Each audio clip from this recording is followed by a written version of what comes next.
Este es el video de apoyo para la realización de la práctica número 4 del Laboratorio de Análisis de Circuitos. Se trata de las leyes de Kirchhoff. El objetivo de la práctica es armar circuitos y hacer mediciones que nos permitan corroborar las leyes de Kirchhoff. La primera ley de Kirchhoff, también llamada ley de corrientes de Kirchhoff, establece que la suma algebraica de corrientes que llegan a un nodo es igual a la suma algebraica de corrientes que salen de ese nodo. La segunda ley de Kirchhoff, también llamada ley de voltajes de Kirchhoff, establece que en una malla simple la suma de tensiones alrededor de ella es igual a cero. Lo mismo sucede con las mallas generalizadas. La suma de tensiones alrededor de una malla generalizada también es igual a cero. Como materiales y equipo para la realización de la práctica solamente requeriremos el módulo de resistencias, el multímetro ya sea analógico o digital, cables de conexión y fuente de poder. Como primer punto del desarrollo vamos a armar un circuito de 300 y 600 ohms en serie.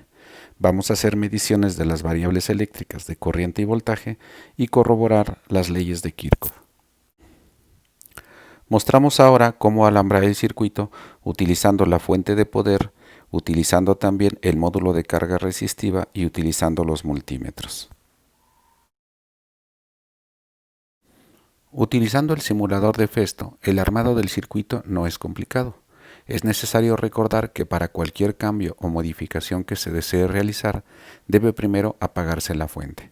Con el multímetro medimos la corriente del circuito y con un segundo multímetro tomamos las mediciones del voltaje de cada una de las resistencias.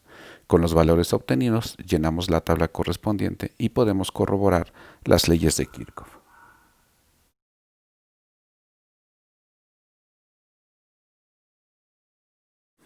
Para el siguiente paso del procedimiento, armamos un circuito serie con tres resistencias, 300, 600 y 200 ohms.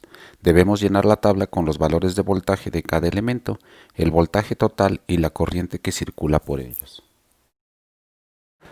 Esquemáticamente, el armado del circuito es relativamente sencillo. Utilizamos los módulos de potencia y carga resistiva y también los multímetros. Uno de ellos para medir la corriente y el segundo para medir los voltajes de cada resistencia. Con el laboratorio virtual, primero conectamos las tres columnas de resistencia en serie. Activamos los valores que proporcionan 300, 600 y 200 ohms. Este último valor lo obtenemos activando en la tercera columna la resistencia de 300 y 600 ohms en paralelo.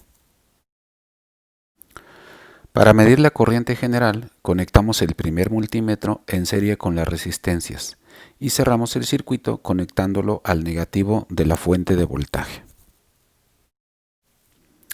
El segundo multímetro lo vamos a utilizar para medir uno a uno los voltajes de cada una de las resistencias. Empezamos por medir el voltaje de la resistencia de 200 ohms.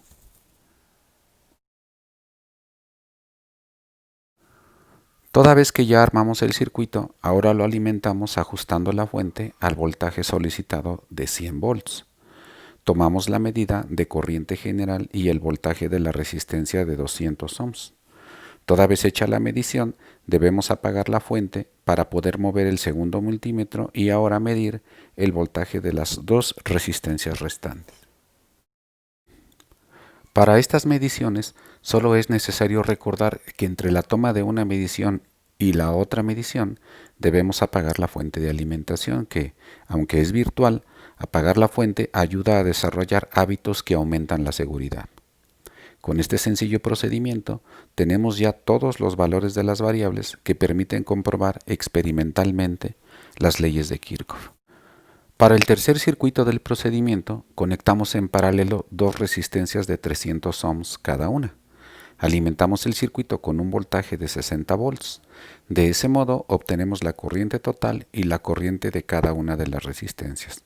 Con los datos llenamos la tabla correspondiente. El último circuito se trata de un circuito combinado. dos resistencias en paralelo, una de 300 en paralelo con una de 600 ohms. Estas dos a su vez en serie con una resistencia de 200 ohms. Debemos ajustar una corriente total de 2 décimas de ampere y medir después las corrientes respectivas de las resistencias en paralelo y sus respectivos voltajes. Con estos datos tomados podemos comprobar experimentalmente las leyes de Kirchhoff. Finalmente, este es el cuestionario que tendrían que resolver y con ello concluir la práctica. Como habrán podido notar, tanto el circuito número 3 como el circuito número 4 no los implementamos en el laboratorio virtual de Festo. Esto lo dejamos para práctica de ustedes en nuestra sesión semanal. Gracias.